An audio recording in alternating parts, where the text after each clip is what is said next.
Rumah mewah milik Eko Patrio yang ditaksir mencapai 150 miliar rupiah kini menjadi perhatian besar publik. Bukan lagi karena kemegahannya, melainkan karena kondisinya yang hancur lebur setelah diserbu massa yang marah.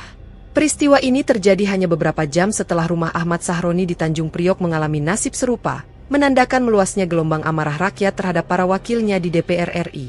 Eko Patrio, yang dikenal bukan hanya sebagai komedian, pembawa acara, dan figur publik, tetapi juga sebagai anggota DPR RI dari Partai Nasdem, kini tengah menghadapi sorotan tajam.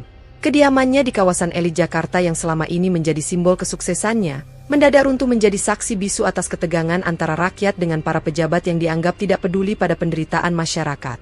Rumah yang konon dibangun dengan detail arsitektur modern, kolam renang mewah, serta berbagai fasilitas berkelas internasional, kini tak ubahnya reruntuhan setelah massa meluapkan kemarahan. Benda-benda berharga seperti kulkas pintar, dispenser, hingga perlengkapan dapur bermerek internasional ikut dijarah. Sebuah pemandangan yang tak pernah terbayangkan sebelumnya. Warga yang biasanya hanya bisa mengagumi rumah itu dari luar, kini masuk dan membawa pergi apa saja yang bisa diangkut. Beredarnya video amatir memperlihatkan sejumlah warga dengan santainya meninggalkan rumah Eko sambil menenteng koper, karung, dan tas besar.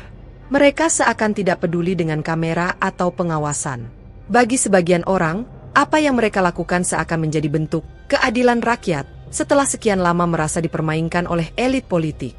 Gelombang amarah ini tak lepas dari peristiwa yang lebih dulu viral. Aksi joget Eko Patrio bersama Uya Kuya dalam sidang MPR RI pada 15 Agustus 2025. Video tersebut memicu kemarahan karena dinilai sangat tidak sensitif, mengingat kondisi ekonomi rakyat sedang terpuruk.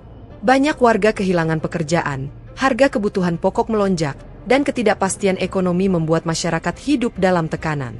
Di tengah situasi itu, aksi joget para anggota DPR dianggap sebagai cerminan ketidakpedulian terhadap penderitaan rakyat.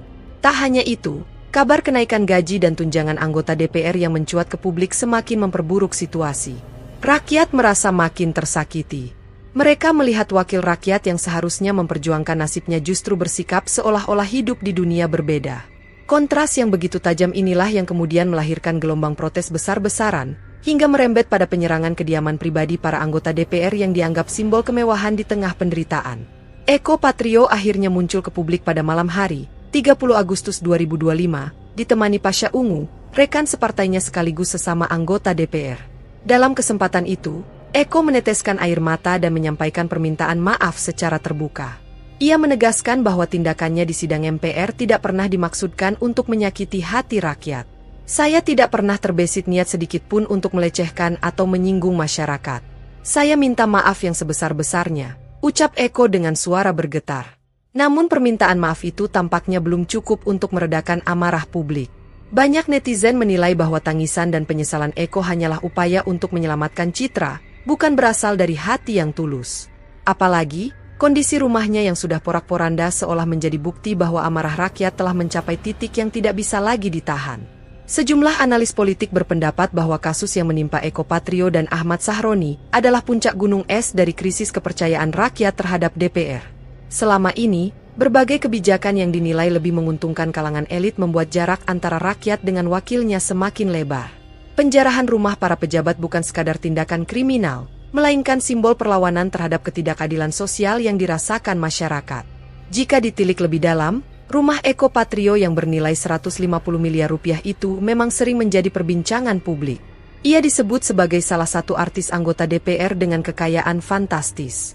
Rumah tersebut memiliki berbagai fasilitas mewah, mulai dari ruang tamu berdesain megah, perabotan impor, hingga koleksi barang seni bernilai tinggi. Semua kini tinggal kenangan setelah massa meluapkan emosinya.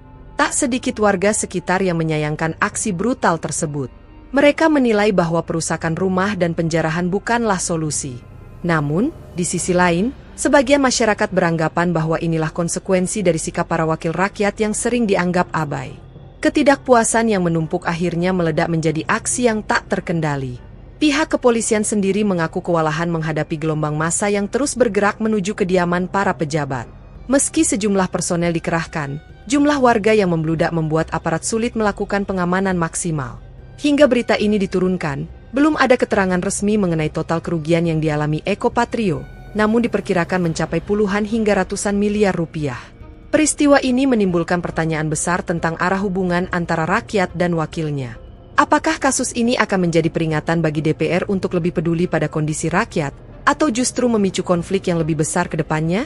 Yang jelas, rumah mewah Eko Patrio yang dulu menjadi simbol keberhasilan kini berubah menjadi simbol keretakan hubungan rakyat dan pejabat.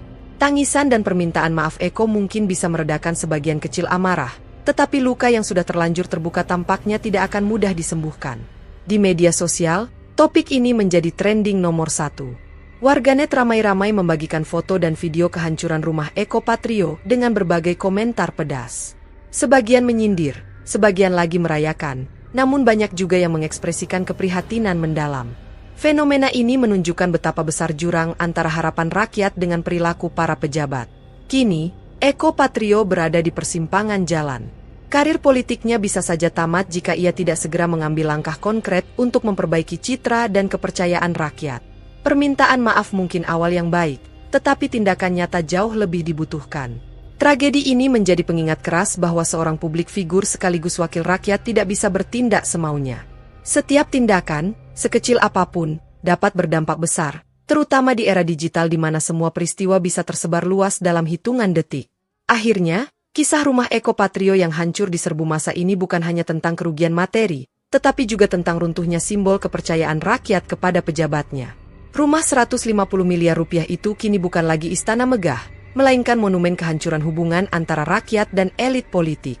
Dan ketika Eko Patrio menangis meminta maaf dengan berkata, tak terbesit niat, publik tentu berharap bahwa ucapannya bukan hanya sekadar kata-kata, melainkan awal dari sebuah kesadaran baru bahwa kekuasaan adalah amanah, bukan ajang untuk berpesta di tengah penderitaan rakyat.